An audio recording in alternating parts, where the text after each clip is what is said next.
So, good evening, everyone. My name is Carlos Machado Moura, and I'm a researcher, and I'm an architect, and I work with Panorama, who is a company that works on the field of minimalist windows, also known as panoramic design windows, doors and windows.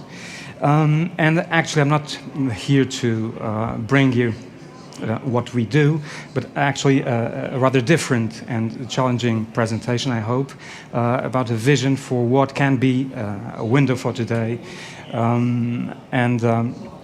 It hopefully might be somehow different from what we have seen so far. And I would invite you to contradict me, present your contradictory visions. It would be interesting to discuss, since this is not a stable ground I'm moving on. So very briefly, just to show you what we do at Panorama, we are working since 2003 on the field of these types of doors and windows, with taking advantage of the structural glass to present this minimal frames, sliding horizontal and vertical windows. And we work on the field, especially the field of residential, but not exclusively, providing all types of solutions that many architects are interested in, with openable corners, concealed elements. And as my friend Pedro Borges de Araújo presented this morning, this is quite a challenging recent work we did with sliding doors over 8 meters tall by 3 and something. But as I told you, my talk here would follow these 5 points. So the further I go, the shorter they get, so do not get exasperated. More glass, fewer windows. Asking what is a window? Smart materials, smart glass, are they intelligent windows? The virtual window, from metaphor to reality, to open or not to open, and then a conclusion with some examples. So the first thing is, what is a window? And windows have emerged in Western architecture as apertures punctured in walls, with a function of admitting light, air, and framing views to the outside. So they are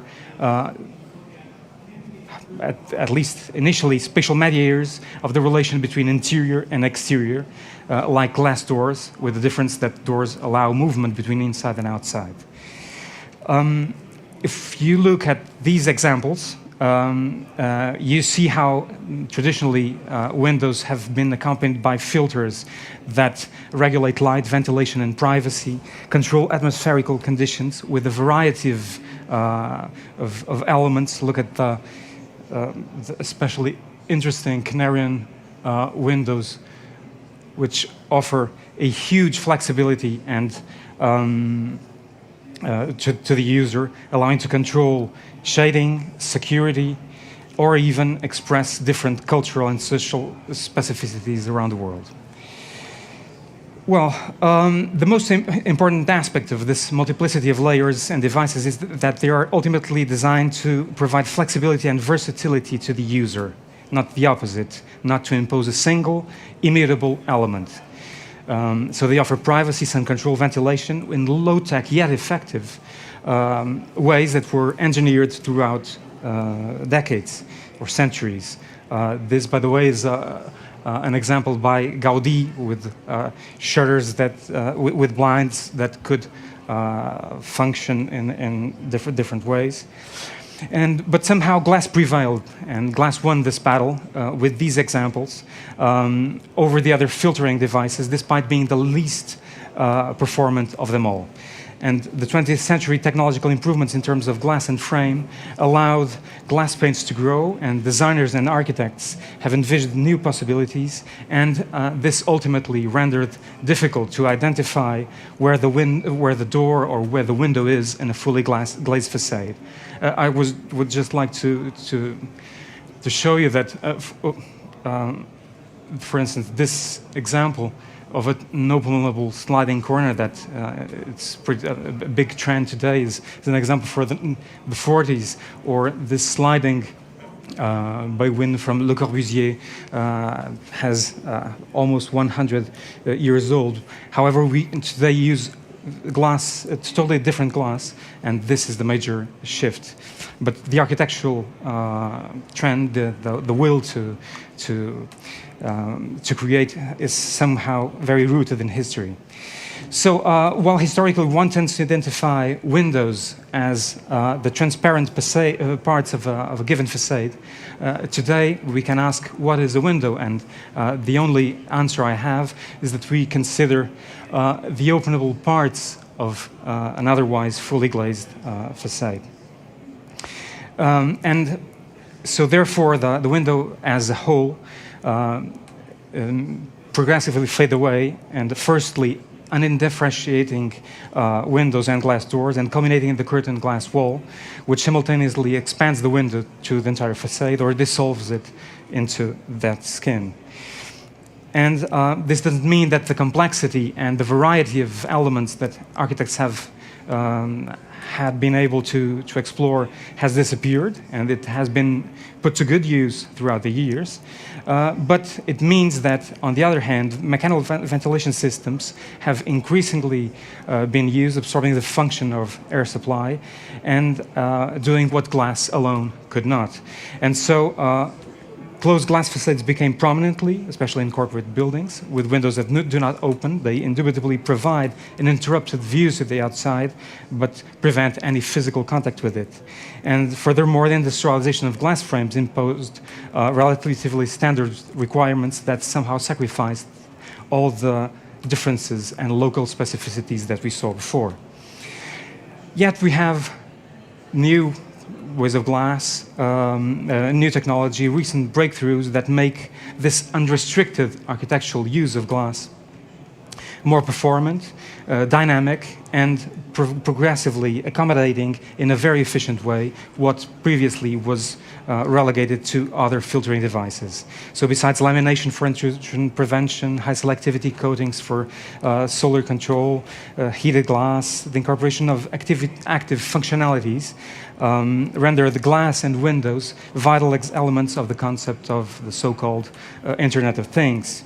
And so glass alone can now control solar gains through highly performant coatings, incorporate blinds and different types of meshes on its cavity, provide unmatched insulation with triple glazing or vacuum insulated glass, dynamically change its opacity and temperature, and ultimately generate energy or even convey digitized information, converting windows in electronic displays.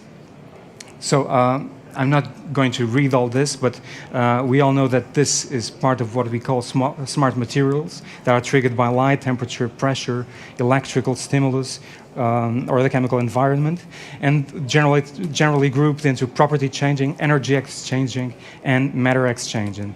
Not all of them are ready for implementation.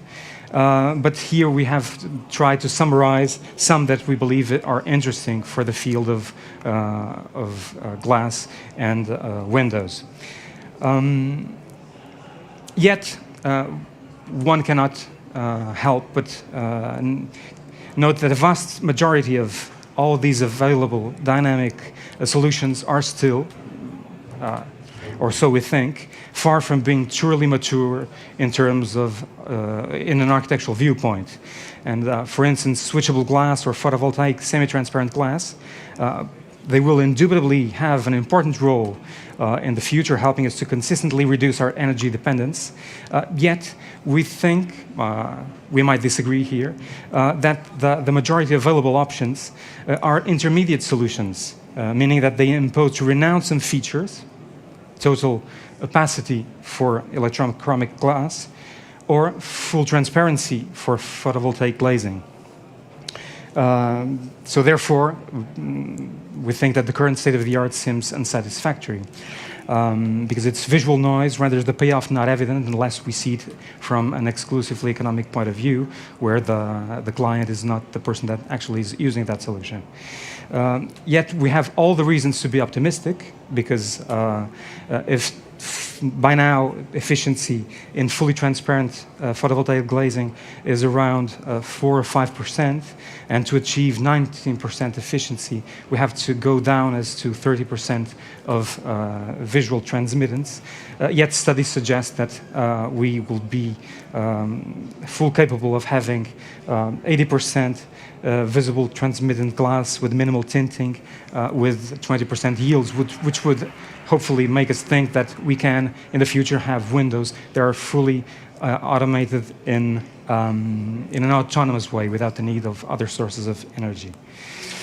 So just a side note to mention that as all these systems require readout systems or electronic stimulus, the frame becomes especially important. And not only important because we see as little as possible from it, as in our company we do, but also because just like in the role of the frame in the world of art is well known, and I quote George Simmel's words, saying that the frame guarantees the possibility of an autonomous existence for an artwork. Similarly, with smart windows, not only the frame guarantees its own conceptual autonomy, it also guarantees the effective conditions for its dynamic performance. And to conclude this first part, which is the long one, another idea that I would like to bring is the difference between smart and intelligent. So we generally use smartness to refer a state of property changing, materials and device, whether intelligence should, according to the Webster dictionary, mean the power of meeting a novel situation successfully by adjusting one's behavior to the total new situation. And in today's standards, we tend to perceive this as a full integration of various systems with IT-based solutions processing large amounts of data, rendering them able to respond to different scenarios. However, we should think that perhaps to be intelligent is also, it's not only to be highly technological, especially when this technology is possibly becoming obsolete in short time, but especially rendering the user able of having full control and full flexibility over the devices he owns.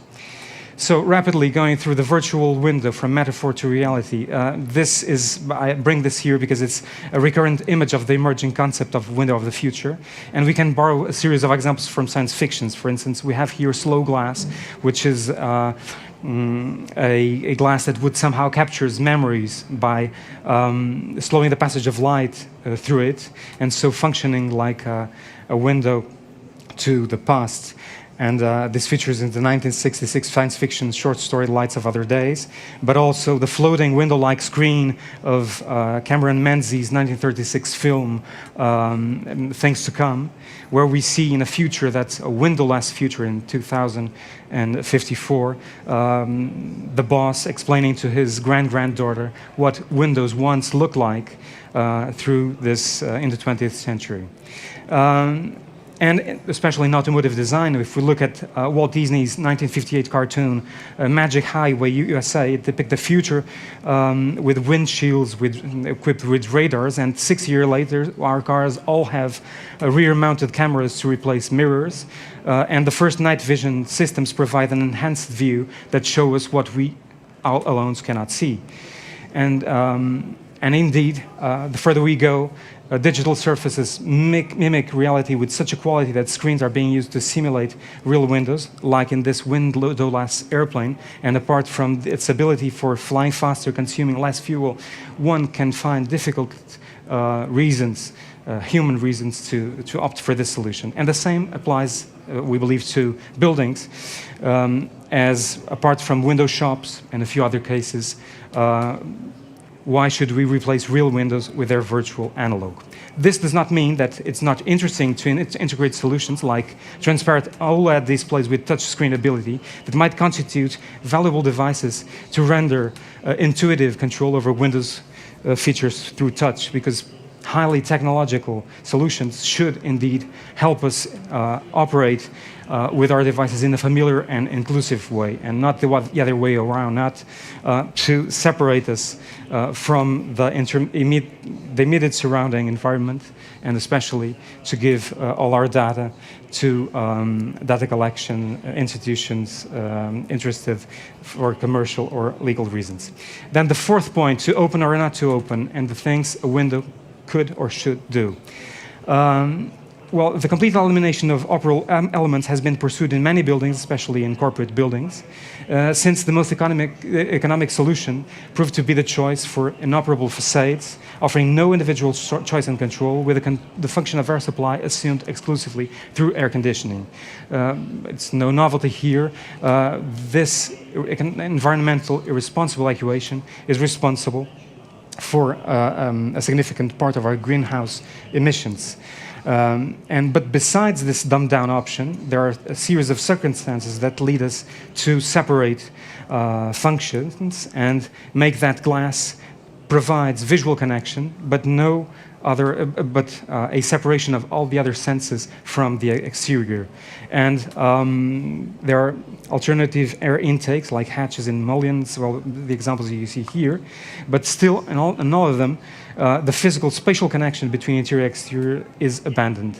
And we think that this might be an interesting thing to discuss. Evidently, in most restrictive codes, they impose buildings to operate as perfectly sealed boxes, and natural ventilations have in some cases been described as an unreliable solution, whether because it puts the risk of under-ventilating or over-ventilating. But despite that belief, it does not mean that they shouldn't open, and probably we should have a combination of highly performant glass with sensors and motorization that render this function autonomously, so allowing them to take full advantage of natural ventilation and combining cross ventilations with sensors that measure the interior levels of temperature, humidity, but also the exterior conditions. Perhaps all the savings that we can do on air conditioning might be put in a good use if they are channeled to intelligent facade solutions. And I'm reaching the final point, so we're getting to a close. All of these advantages in glass technology are rendering possible what Paul Scheerbart envisioned over 100 years ago in his Glass Architecture Manifesto. So combining the structural nature of glass with its performative abilities, glass could play the role stone played in the Middle Age, but with the property-changing stone, it offers or promises a series of possibilities, just like concrete did 150 years ago. So what we believe could be an interesting path for architects and the industry to develop is a self-sufficient, dynamic, controllable, operable window. So above you see a series of technologies that we believe could be merged together and put to function together, equipped with sensors and motorization to make them work intelligently thanks to photovoltaic transparent glass. And this naturally combined with technologies that allow its operability to be performed in a highly efficient way, for instance with magnetic or dynamic levitation systems that we are currently developing at Panorama, which provide unmatched window operability with 3-axis movement of the window pane and ensuring absolute water and air tightness, possibly combined with memory-shaped materials. Or, as we learned here at the Glass Performance Days, how thin glass can be used for casement windows without the need for hinges or being dependent on the resistance of other materials. What image could have this window of the future? We believe it could be not something that we have never seen. Our windows at Panorama are not that different from some of many of the modern movement houses of the 20s and of the 40s. And perhaps architecture has already shown us examples that we could somehow improve and recycle in order to offer this versatility and this sustainability and the possibility of change. So instead to go through to a window facade like this Charles Andre Eames house in 1949, which was composed by a series of elements of different dimensions. Some there are opaque, some there are transparent, some there that can incorporate photovoltaic cladding or can change, that one can open or close as he wants. Or many of other houses by Le Corbusier himself or Louis Kahn, or even Glenn Murcutt. We believe the field and the examples we already have should help us lead the way. We'll just finish with this example by Herzog and de Meuron in Basel, which over an existing building somehow provides this full flexible glass facade that with different types of glass and operabilities that perhaps could help us move forward. Thank you very much for your attention. Please, I'm more than willing to hear your views or share any concerns. Thank you. Thank you, Carlos. Always good to architectural profession's view on where we're going with this material. It's always a valuable insight for sure. Any questions before we wrap up this session? I certainly have a few. Any from the floor first? Okay, just a couple of things then. Also being an architect in the glass world as a glass geek, you should certainly look at liquid crystal glazing as a future technology and come and talk to us afterwards. So the window for tomorrow you see as being smart, intelligent, both, or basically as it is now? I mean, it's an open question. What is the window for tomorrow? Well, it's a hard to give an answer, but I believe it might be different from what we now have, but not that different. So technology is far enough advanced to point at solutions that are, first of all, more sustainable, more flexible, and more intelligent in the way that they take more advantage of the natural human ways of engaging. Well, I don't feel like needing to go through a YouTube video to know how a window should operate is not a very natural way of presenting something. Absolutely. Now, any question, Hannes? Okay, thank you again. Really thank you very much. Talk. Hi there. Did you like what you just saw? If you did, why not like the video? Drop us a comment below, as well as share the video with others, since GPD is all about sharing. And to receive more videos in future, subscribe and don't forget to click the bell icon for notifications. Ciao.